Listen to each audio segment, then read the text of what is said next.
शिवसेना कुणाची, धनुष्यबाण कुणाचा, सुप्रीम कोर्टामध्ये हे सगळं ठरणार आहे. उद्या जरी तारीख असली तरी उद्या ठरेल किंवा काही दिवसांनी.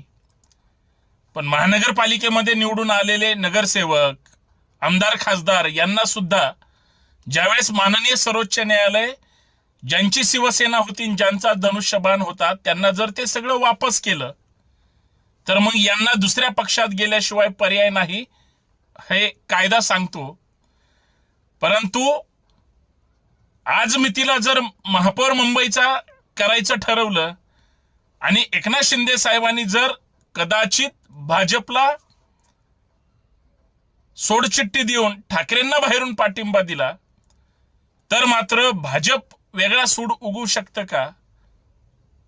आणि भाजपला जर शिंदे साहेबांनी पाठिंबा दिला आणि उद्या सुप्रीम कोर्टात वेगळा निर्णय आला तर गडबड होऊ शकते का? न्यायालयामध्ये या सगळ्या गोष्टी प्रलंबित असताना सुद्धा कायद्यापुढं सगळे सारखे आहेत. फक्त तो निकाल आज ना उद्या लागणार आहे. फक्त तो कधी लागणार आहे हे कुणालाही माहित नाही. सांगा बरं, सर्वोच्च न्यायालयाने जर समजा तुम्हाला सांगितलं की शिवसेना कुणाची, धनुष्यबाण कुणाचा, तर तुम्ही काय निकाल द्याल? तुम्ही काय उत्तर द्याल? शेवटी तुमचं उत्तर हे न्यायालयाशी मिळतं जुळतं असलं पाहिजे, तेही कायदेशीर. खरंय की नाही? जय शिवराय.